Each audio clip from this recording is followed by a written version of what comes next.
Okay, there you go. Well, Oh, we there have we have 29 of the people back. So, you know, You the lost 3 storytelling people. thing that we're, go ahead, Greg.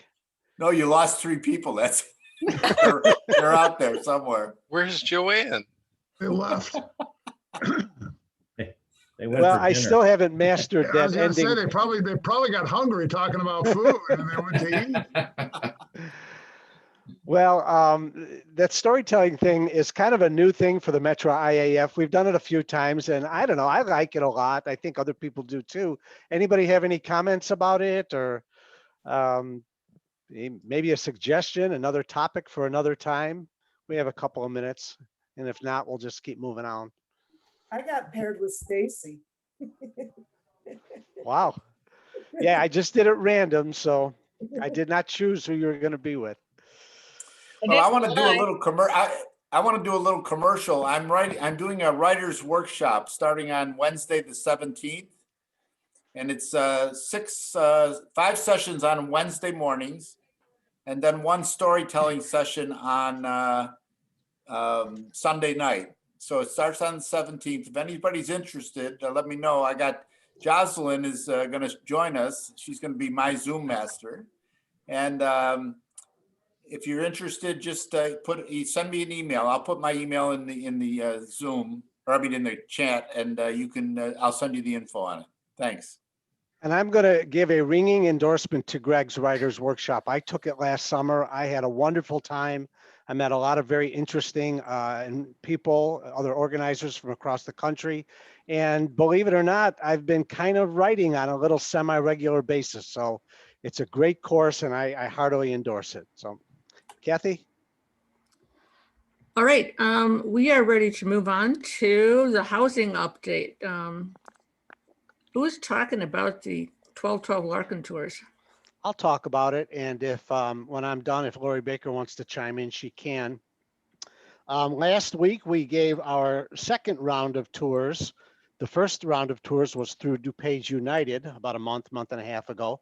We gave our second round of tours to friends and politicians and people who promised to come of the 1212 Affordable, Accessible, Supportive Housing Development in Elgin. It's a development that we had a big part in bringing about through organizing. We had some great turnout last week. We had a very important council member from Aurora, Ron Ford, was there. Deborah Allen from Elgin, the Elgin representative to the Kane County Board. And Ron Ford's on the Kane County Board as well. But Deborah Allen, who was just a charming and wonderful woman, she was there as well. Jamie Mosser attended with her new friend, her new partner in hold on, gotta let somebody in. Martha Paschke, who was a leader from Fox Valley Presbyterian Church, was with her. And we had a lot of just leaders that had never seen the development before, who were interested in affordable housing. And they came and to a person were just raving about it, how wonderfully it fit into the neighborhood, how beautiful it is. The insides are gorgeous, very functional. So everyone there that was there raved about it and wants to be a part of affordable housing, affordable, accessible, supportive housing going forward. So we did have one disappointment. Corrine Pirog, the new county board chair, who had promised to come as part of the ask that we gave her in September of last year, did not show up, and I did not get an email or a text or a call from her. I had to reach out to her. She explained that she had some pandemic duties that arose quite unexpectedly. So we'll give her a pass this time, and she can come the next time we organize a tour. I'm not going to organize a tour just for her. She can come next time we do it. So Lori Baker, are you out there? If there's anything you'd like to say. Lori was part of our wonderful team that day, along with John Lengel and Lindsay Haynes from Full Circle Communities. We all, the 4 of us, kind of combined to give the tour. I don't know if Lori's out there still. If she is, if you'd like to say something, just jump right in. She may be one of the persons that left. So, okay. That's all I've got, Kathy.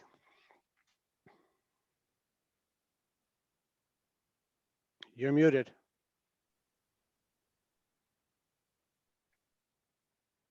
Sorry. Is that better? We'll move on to the social media update, and that's me. We have started a social media team, and there's a handful of us that are working on things. I've been looking at the website, and if you don't know, our website is part of the DuPage United website. I have been able to update some of the text, trying to eliminate some of the really old stuff, or at least change it so that it's a little bit more attractive to what's happening currently. I am navigating my way through, have not learned how to do pictures yet. So I'm hoping that I can play with that and hopefully actually get more training so that I can do a little bit more. I think ideally we would probably like website, but oops, thank you. But for now, we're gonna go with what we have, and once we get a little bit more experienced and more people, more power, maybe we'll be ready to have our own website at some point. And additionally, we have a Facebook page, but it has not been updated in a few years. And our stumbling block at this point is that we don't know the password. That password went with Laurel Balt when she passed, and we have not been able to recover it. It's very difficult to get Facebook to allow you to change administrators. So we are at the point where I think we are probably going to create a new page, which sounds like a lot of work, but considering all the work that's already gone into trying to recover the old page, I think that's probably just going to be the next step. The only other thing that I have to mention is that we have a member, Laura Graff, who on her Facebook page did a fundraiser for Fox River Valley Initiative, I believe. And Laura, if you're still there, do you want to talk to us about how you did that and how successful it was? Yeah, this is Laura. I did it, Facebook gives you the opportunity to do a birthday fundraiser. Actually, you can do a fundraiser anytime, but for my birthday fundraiser, said, I'd appreciate donations to Fox River Valley Initiative. And instead of just having the standard boilerplate that says it's a cause I believe in, blah, da, da, da, da, I actually wrote about the things that we've done as a group. And I know my college roommate sent a check. I don't know for how much. Others came through Facebook. And I think, Ed, you told me it was like $450 that was raised. So I was happy with that. It's very easy to do. I don't personally have the ability to just write a check for $450. So I do fundraising for my college too. I'm very good at asking other people for money, but not so good at paying it myself or donating it myself. So I'd encourage you, if you are on Facebook and when your birthday or other time comes along, to ask people to donate to the fundraiser for Fox River Valley. I provided the link, told them to make sure that the checks were made out to DuPage sponsors, but to note it was for Fox River Valley Initiative. And I was very pleased with the response. A guy from high school that I have not seen since probably our 30th reunion, which was 20 years ago, lives out in Seattle, and he donated. Some members from St. Charles Episcopal who are involved donated as well. I was happy. And, it's easy. You just click, fundraiser and get it done. Well, thank you. Not only for sharing that tonight, but for doing it. And obviously it can work quite well. If anybody else is interested in trying that, I encourage you to do so. We can always use a little extra money in the coffers. And if you need some assistance with that, there is also a donate button on the website, which somebody asked. It's done using Squarespace, not Wix. So I don't know how much difference that is, but I think my 5 minutes is up, and I am going to go ahead and move on. Unless anybody else has any other comments. Anybody want to add anything? Well, I just want to say thank you also. Thank you, Laura, but thank you to Rick Lathrop too. Rick applied for a Rotary Club of Batavia grant for us, and we answered a few questions that they had, and they gave us a generous grant and even invited me to come and speak at their meeting as well. So not only did we get some money from them, we also got a chance to, kind of increase our contacts out there. So thank you to Rick for doing that as well. All right, keep talking, Ed. We're on next steps. I'm good at that. So next steps, we got, we'll do this not here tonight, but we'll do this in committees. We have to figure out where we're going in a couple of directions here. Jamie Mosser attended our tour of 1212 Larkin, was very enthusiastic about it. The housing committee has to figure out where we're going to go with Jamie Mosser next. Likewise, a very disappointing evening tonight. Sheriff Hain committed to coming. He did not come. And we've got some issues with things that he's been doing lately. We wanted to address some of those tonight. We're not going to be able to address them tonight, but we certainly are going to address them now. And we'll talk about that in committee and also among the leaders moving forward on that. So that's it for next steps. Those are our two big ones. There is one thing that kind of straddles next steps and new business. Carl King, Greg Pierce, and I have been talking a lot lately about reaching out and reaching out into Aurora and getting conversations and relationships going with institutions in Aurora. We feel that we cannot succeed as an organization without Aurora with us. So what our ask of you all tonight is, if you have any friends, if you have any contacts in Aurora, please share them with Carl, Greg, or myself, and we'll certainly reach out to those people and begin relationship building with them, begin conversations with them. It always helps to have a personal connection too. So if you can connect us with somebody through an email or a call, whatever, we would really appreciate that. We've started doing that in the last week or so, and we really feel Aurora is going to be an important part in the success of the Fox River Valley Initiative. So your help is going to be greatly appreciated in that. So that's it as far as Aurora. Greg, did you want to add anything to that, or did I cover it okay? Yeah, you covered it fine, but I think I just want to reiterate that it's really important. There's a lot. That's the second largest city in the state of Illinois.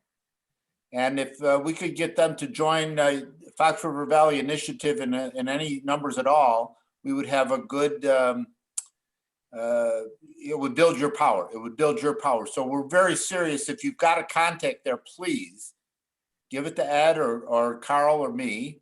We're even talking about Jocelyn maybe doing a internship with us and help us do some of the interviews there.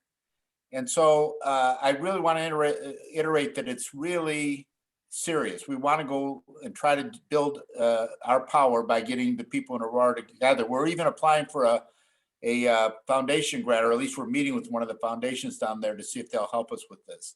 So I personally contacted Our Lady of Mercy, the pastor at Our Lady of Mercy, who I had met before several years ago. I had met him 4 years ago, and he's new there.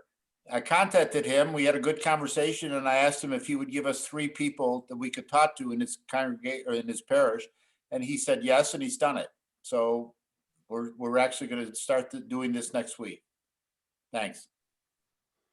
Yeah, and in the last couple of days, I've sent out some emails to the new administrative director at the executive director at Hesed House, Joe Jackson, and also a man by the name of Hugo. I'm going to get his name wrong. Salty Girella. He's like the overnight pads director there. So, those are the kind of connections we're talking about, churches, institutions like Hesed House. So any help would be really appreciated. Laura, All right. you have your hand up. I do indeed. I just wanted to mention that municipal elections are coming up next month.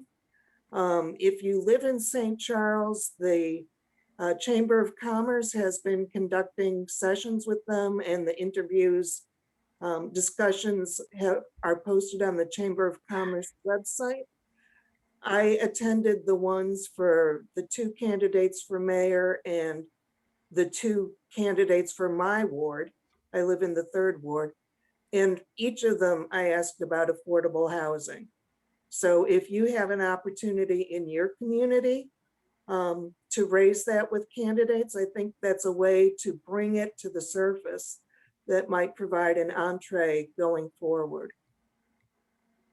Thank you, Laura. And also I think we're going to do a third round of tours of 1212 Larkin as it gets a little bit warmer out. And I think the next level, we're going to have our mayors of our towns and city council members too. So we are kind of going right down the ladder with that. Bill Kale. Are we on next steps or new business? That was next steps, kind of straddling new business. I've got a new business thing about Carpentersville coming up. I've got a new business too. Let me know when we're All at right, that let me point. talk about Carpentersville first, and if we have time, we'll definitely hear what you've got to say. Okay, we're running right on schedule. Anyway, I put up a link in the chat, a Daily Herald article that was published, I want to say yesterday. Our leader, Jackie Hartley, brought this to my attention. The mass vaccination site in Carpentersville for Northern Kane County has been canceled. There will be no mass vaccination site in Carpentersville. The reason that's important is it is really going to affect people of color in the northern part of our county. And my question to you all is, what are we going to do about it? When the CARES Act fiasco started back in the summertime, we were very quick to write a letter to the editor and to start making phone calls to council members, or board members rather, and board chair. And I'm wondering if that's something we could take on in the next week to let them know how displeased we are that this vaccination site is not going to open up. They're saying it's a money issue, and that's what they say all the time when this kind of stuff happens. So I'm a little pissed off about it. Maybe you can tell in my tone of voice, I don't like it. And I'd like to get some feedback. It doesn't have to be on this call. It can be privately about what we should do about this. Jackie Baker. Okay, so they were also supposed to have one in Aurora, and they combined them to Batavia, which is not a place that necessarily is in need, because I mean, I know almost all of my neighbors are Hispanic, and they're all essential workers. And I know that that's going to affect, my neighborhood. But I'm willing to join anybody, but I don't know. I mean, we could write a letter to the editor, but well, I think more importantly, you can get on the telephone and call your board member. I'll call Jared. Yeah, I have his cell phone number, so I'll call my county board member. But yeah, if we could call our county board members, that's great. When Chris Lawson restricted the CARES committee to 5 members, all his buddies, we got on the phone, we made phone calls to every one of our board members and told them how displeased we were with that. And then we started showing up at board meetings to protest this and give recommendations. I think that we, at the very least, should start calling our county board members and let them know how unhappy we are with this development. And like Jackie said, there is one mass vaccination site planned. It's in the old Sam's Club in Batavia, right in the middle of the county, where it's needed the least. So that's the only new business I have. If anybody else does. Bill, you wanted to say something? Yeah, there's a stunning and spectacular breakthrough with the Clean Energy Jobs Act is in Springfield. It will shut down all fossil fuel plants, which includes Prairie State. This is of a unique and specific concern for anybody in the Fox Valley because all of our communities, the Tri-Cities, are tied into long-term contracts with that power plant and cannot get out of them. And this plant will run for another 50 years. Shy of something like this. So our some of our elected representatives are starting to have cold feet. We don't know who behind the scenes has been talking to them, tried to scare them that this will be a financial disaster and possibly some kind of chaos with even trying to do it. None of it's true. We've gotten hold of some experts. We've commissioned a report from the Rocky Mountain Institute that demonstrates the financial viability of closing that plant and that in fact these communities would be better off without that than they would be with it. And so we're trying to organize now up and down the Tri-Cities to get everybody we can from the grass tops and the grassroots both. And we're having meetings with our council people, but they want to see support in the community too. So specifically, if you know anybody that lives within the city limits of St. Charles, Geneva, or Batavia that would like to become involved in this, please contact me. I put my email address up there. I'm going to borrow Ed and say, get a hold of Ed if you don't remember what my name was. I'll tell you. And we only got a couple weeks. This will be a short-term project. The idea that I could sit here and think that I would be the key linchpin between 2 or 3 people that got onto the climate table, that got the people who are writing the Clean Energy Jobs Act to turn and focus on Prairie State, which is only about 10% of the entire state, but it's in 8 different states. It's a huge power plant, but it's not that big a deal. In Illinois, it might get carved out of the Clean Energy Jobs Act just to pick up a couple of more votes out in the rural areas. So we have to hold on to the ones we've got here. So this would be essential, hard hitting 6 weeks worth of work. And then you could take down a $5 billion coal plant that's slated to run for another 50 years. Thank you, Bill. And like he said, if anybody wants to go through me to get in touch with Bill, I'll be more than happy to pass along that information. So, Kathy? I think we are at the end. We are, and we're going to have a quick evaluation for those who would like to stay on the call. Let us know how you feel about tonight's meeting. So in about 10 seconds, we'll start that evaluation, and that'll be the end of the meeting. Thank you, everybody, for coming. And yeah, if you can hang around for a few minutes, not long, just to do a quick evaluation, we'd appreciate it. Thank you, Diane, again. Thank you, Diane. All right. All right, I'm going to get it started. I'm very disappointed that Sheriff Hayne didn't show up tonight. Yep. I don't know. Do we want to talk about that, Greg, or are we going to just talk about it afterwards? It's Well, here's what I recommend. I recommend you evaluate the meeting. Mm-hmm. You can't make a decision tonight about what to do about Hayne, and you don't have to make it in haste. You know, he's going to be there the day after tomorrow, next week, etc. You don't want to, if somebody didn't show up or something, that evaluated in terms of the meeting itself.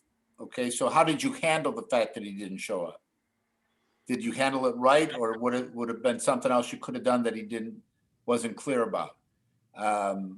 So how did you feel about the fact that we just kind of ignored it during the meeting? I guess that would be my question. Not so much what are you going to do about it, because you have to think about it. You have to find out what his reason is.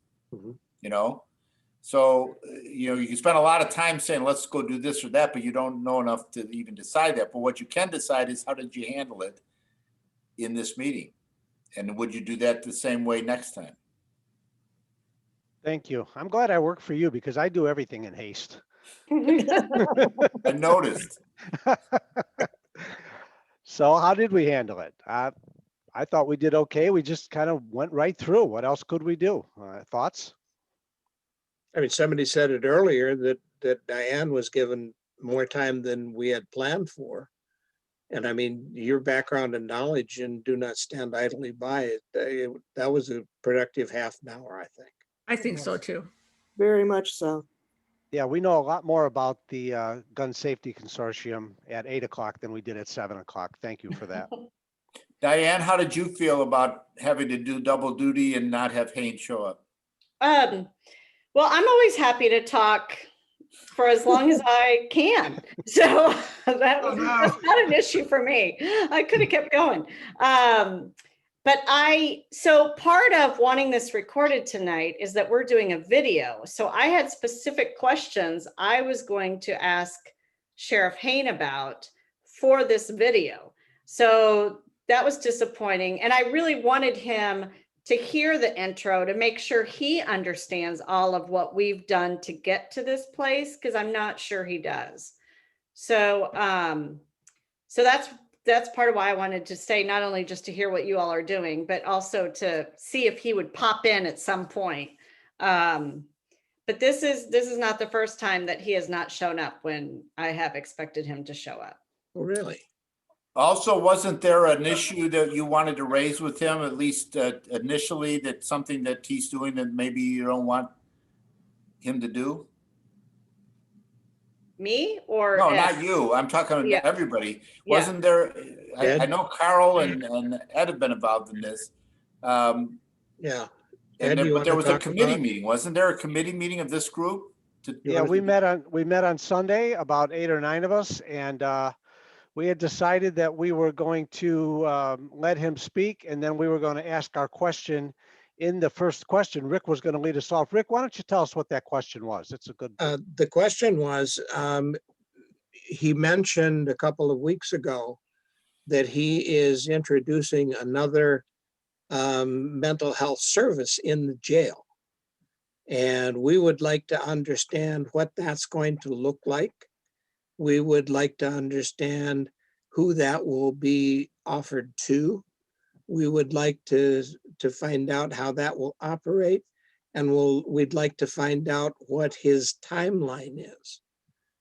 Because sometimes he has referred to it, I understand, as a crisis stabilization unit. And that raises some questions about its location and where it's going to go. Maggie?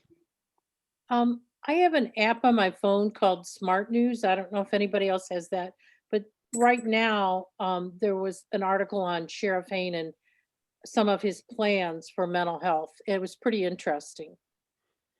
That was like an hour ago. So, Well, should be okay, able to- here's the question I'd like to ask you to think about. What if Rick had asked that question? If we said, well, the sheriff's not here, but here's the question we wanted to ask him. What would have happened inside the meeting? Probably would have riled some feathers. Well, is that a good thing or a bad thing? I mean, we talked really about good it thing. last month, the last time we had a meeting. It's not like it was a surprise to us. But you had more people, different people here, and you may have been able to access or narrow in the focus more, find more tactics. I don't know. That's a good point, Greg. I didn't. Well, my point is there were 32 people in this meeting. Mhm. Now there's 18 of us. So there's, what's the difference there? Half. Yeah, about half. So the other half of the people don't even know that this issue was around or that we're worried about it.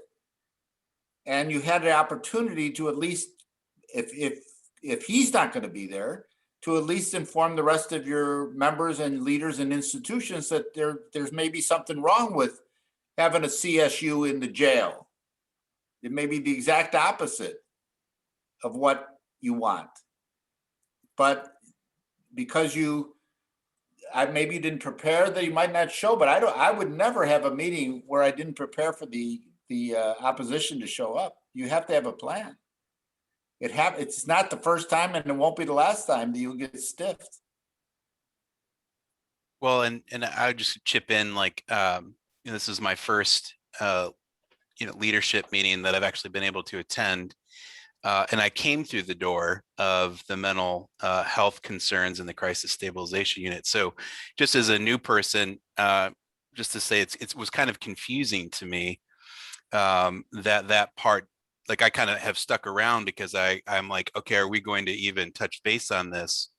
And I would say that, and again, I'm just getting my feet wet. But there's so many different pieces touched on. I guess I'm looking for that takeaway for myself of, okay, what's my next step? Like, what's my next involvement? Something tangible that I can do when I walk out of this meeting. And if it sort of seems like the only one that I've sort of heard or that I've got a for sure thing on is I could email about the climate legislation that I could inquire more about that. I'm guessing the other action step would be to show up to the next meeting. But that's just be my feedback. I feel like sometime like in the meeting, I was like kind of lost of, okay, so what are we doing next? Or yeah. Good point. Thank you. Good point. All And right, if you'd like to be a member of the mental health team, please email Ed or Carl. And we can talk. I think I'm still the co-chair of that group. Although I don't have a if anybody wants to be on the mental health team. I nominate Brian. I would love to touch base with you, Jackie. Yeah, I will great. connect the two of you tomorrow. Yeah, I will great. connect the two of you. And Well, see, And I will respond. yeah. I was hoping to have an update on the official CSU in Aurora, and unfortunately spent the afternoon with my husband getting x-rays. He had a horrible fall down the basement steps the other night and opened up his head, and but I will definitely tomorrow call Mercy and find out where we are with this very exciting project. And by next leadership meeting, we should definitely have some hard and fast information. I just want to mention with regards to the CSUs that when Adrian and I and several others met with Sheriff Payne last year, he indicated that the CSU he envisioned would not be within the jail itself, it would be elsewhere in the building. Just, as a point of information, whether it's still appropriate for him to do it that way or not. I'm not 100% sure. I think those who are picked up, if they're taken to a building that looks like a jail, even if they're not locked in a unit with bars on it, they may not appreciate the distinction. Yep. Any other comments about how the meeting went, or? I thought it was very informative. Yep. Okay.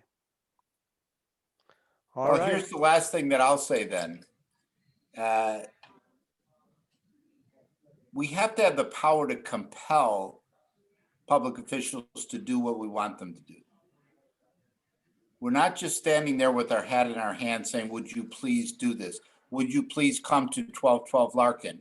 And then they don't even bother telling us that they're not coming. Or that he doesn't show up tonight without even letting us know. Or that he announces a new CSU in the jail without talking to the one group in Fox River Valley who knows anything about it and cares anything about it. So I guess all I'd say is, and this is, we're all learning. Look, we are all learning. But tension is not a bad thing in a meeting.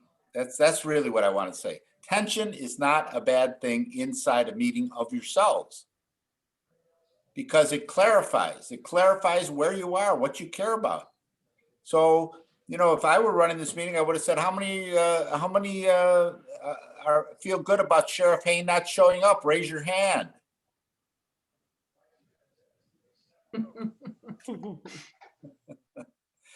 Oh, you see what I mean? No, and I especially am saying this because I know that there's an issue that we were going to raise with him, and we didn't even tell our own people about it. So nobody knew that except us now in the evaluation. knew that there's an issue, a potential issue brewing, that we cared enough about to have 9 people meet about on Sunday night, which was not told to anybody either. You know, so you're not going to win just by being good people. You're going to win because you are persistent and you're willing to live with the tension of, you know, you can't treat us this way. Maybe you could treat everybody else this way, but you can't treat us this way. There will be consequences if you do. Bill? Greg, I think another important thing there is the fact that we were anticipating that he would be here with the gun issue, and then this borders into another issue that we work with, knowing that on the CSU. So, I mean, we cross over, and he needs to recognize the fact that we do carry more weight. And, you know, he knows, having been in conversation with us, but we need to, like your situation is, put the hammer down on him to let him know, hey, you know, this is a big deal to us and what we are doing in the county, not just with the sheriff's department. It's not okay. It's not okay that he didn't show up tonight. Right. He may have had a good reason. I'm not saying he didn't have. I don't know what his reason is, but it's not okay. If I weren't showing up tonight, I would have called Ed and said, I can't come tonight for this reason or that reason. And I'm not the sheriff of King County. Maybe I should be. Do you want to be? There'll be a lot of changes, Nate, I'll tell you that. Maybe That'll teach him to not show up. All right, if there's nothing else, Laura, go ahead. I'm The sorry. next Yeah, I just had a- Health Committee meeting is next Wednesday, St. Patrick's Day at 9 in the morning. So don't celebrate early. Laura Martinez, go ahead. I just had a quick question. When was the last time that first did Sheriff Hine confirm, and when was the last communication with him? I'm just curious. Yesterday morning. Diane, was it yesterday morning or Monday Okay. morning? I don't remember. Let's say I yesterday. think it was yesterday. We had about a 5 or 6 back and forth email, he and I. Okay. So, I mean, okay, he did okay. confirm, and I always confirm 2 or 3 days before, 2 days before, I always confirm. So, yeah. I figured. I just wanted to know what the length of time it was. And as far as like the initial contact, that's been a few weeks, right? Yeah, initial contact was 2 weeks ago, and then I always send the agenda and the Zoom link 2 days before. Never before that. I don't want it to get lost. So that's when we talked, on Tuesday or Monday. Tuesday. Yeah, no, it was Tuesday. This is a point of fact. So it If you're was sending fresh. emails that you don't want to get lost, most people might get 100 emails a day. So something that's 2 days old.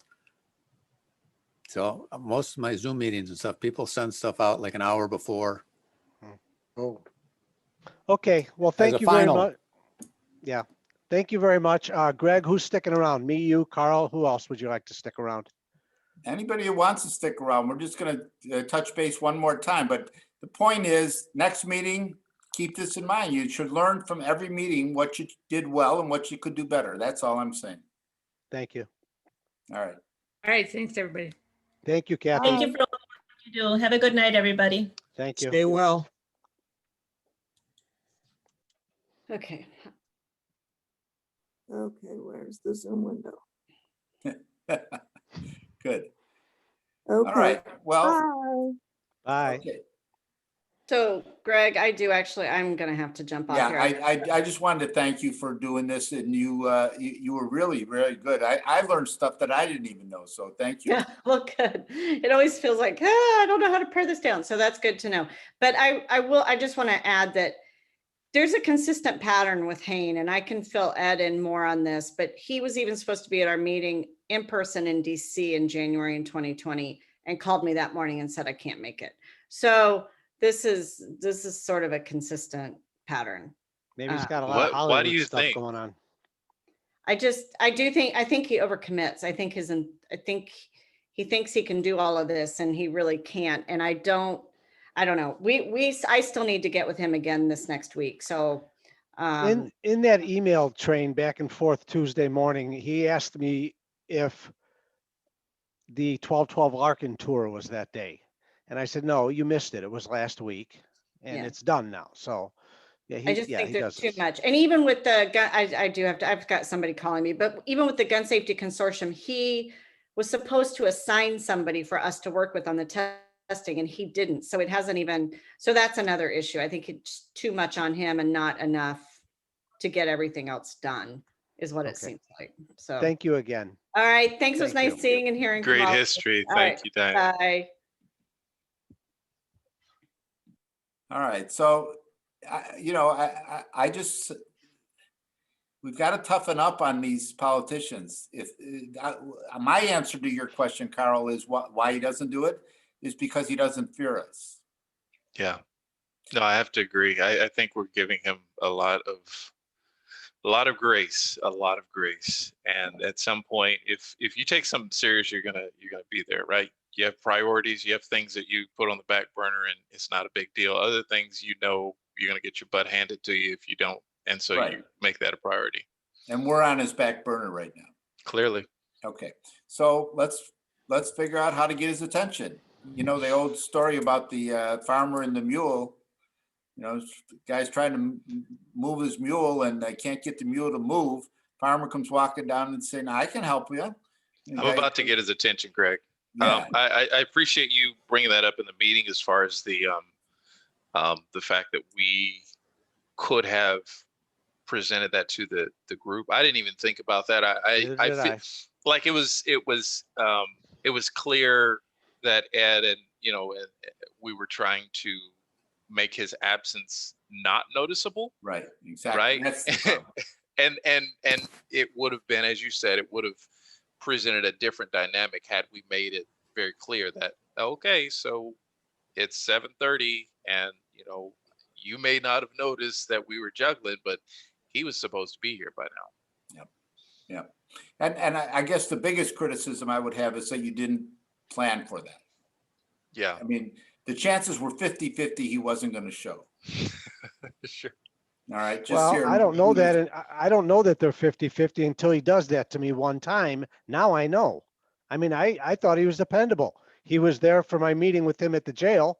He emailed me several times. Okay. I'm not saying whether you thought it was not, you never have a meeting with a politician that you don't plan for them not showing up. You have to have a plan. That's all there is to it. Because maybe it's not him 50-50, but it's 50-50 if any politician is going to show up. In fact, anybody, right? We've got to have like a redundancy no matter what. Yeah. Yeah. But it's especially true when they're the opposition. Yeah. Yeah. Okay. Well, what would be the consequences? We were contemplating, somebody said lower the hammer. I'm sure at any given moment he's got on his list, 100 top people to pay attention and organizations to pay attention to, and lots of overcommitments. And he says, I'm going to do this or that, and they all get mad or not. What's that say, Carl? So he wrote me a letter asking for money, and in it, obviously it's a form letter, right? But in it, he talks about the best way to keep our families safe is by fighting crime. And he brings up burglary, theft, and violent crime in the first two sentences. And so it's clearly a fear baiting and a letter. So I'm writing him a letter personally because clearly we don't want to jeopardize the do not stand idly by effort. I understand that. I get it. But I'm writing one as a citizen, and I'm going to follow up with some of his donors that I know. And so I'm going to begin leveraging the power that I have, and then I will leave it up to the organization if we want to like engage this. I don't know. I don't know. So I'm trying to tread carefully. Like y'all are just staring at me. No, I'm trying to tread carefully. I'm not trying to jeopardize other things in this organization. No, So because I'm sitting here hearing you say this, and we had this same conversation before the meeting tonight. What do we do about things like this? Mm-hmm. And Greg, you're right. I do act hastily. That's my personality. I want to send him that letter. The letter that Carl wrote last week. I want to send it to him tomorrow now. But, Well, we both need of to you can talk do about whatever it. you want. Both of you can do whatever you want. It'd be very nice, though, if we could afford to hire you both so that you could have an organization that you could work with to do it. And we could have done that if we had planned for him not showing up, and we didn't. So I'm not impressed with either one of you sending a letter. Well, Okay? Do it. I don't care. You We got jumped an in and told me organization to build. The organization has to stand up to him. Yeah. Not the organizers, not the individuals, not even the individuals on the thing. It's got to be the organization's got to get some backbone, some spine, or they're not going to be relevant to what happens in King County. So Greg, how, okay, like this is the question, right? How hard do we push on this thing? There's clearly people in the organization that do not want to push the sheriff, that feel like he is the best ally because he's put $10,000 towards the guns consortium, right? Mm-hmm. And they don't want to jeopardize that. They feel like if we push him at all, that it puts all of this stuff in jeopardy. Yeah. And so we can't have even a stern conversation. Well, I've been organizing for 50 years, and there's always people that don't want to take action. Always. Mm-hmm. And they have all kinds of reasons why they don't want to do it. And yes, you have to push it, and sometimes they'll you vote on it. That's how you do it. Okay. Maybe of the 32 people, 22 of them wanted to take action and 10 didn't. Mm-hmm. Well, there's tension in that, isn't there? Yeah, there is. Yeah. So don't be so afraid of tension. I'm not afraid of it. Greg, you just made a great point. You got 50 years in the business. I got 6 months in the business. I know, that's why I'm here doing an evaluation with you. Let me finish. A little communication during the meeting would have went a long way. You can tell me, hey, Ed, bring it up. I'll bring it up. I'm not afraid to bring it up. I didn't know whether you were going to bring it up or not. I was trying. You asked me to bring up Aurora. I brought up Aurora. I'll bring up anything you say to bring up. Okay. All right. Well, apparently it's my fault that we didn't do this. So it's not your fault, but hey, you said a little tension is good. I'm giving you a little tension. And I'm giving it right back to you, Martin Trimble. All right. Let's go. I got to go to another meeting. Goodbye. All right. Thank you very much for your feedback. Right. Thanks, Shell. Good night, Bill. Good night, Carl. Good night, Greg. Carl. Good night, Greg. Good night, Shell. All right. See you all.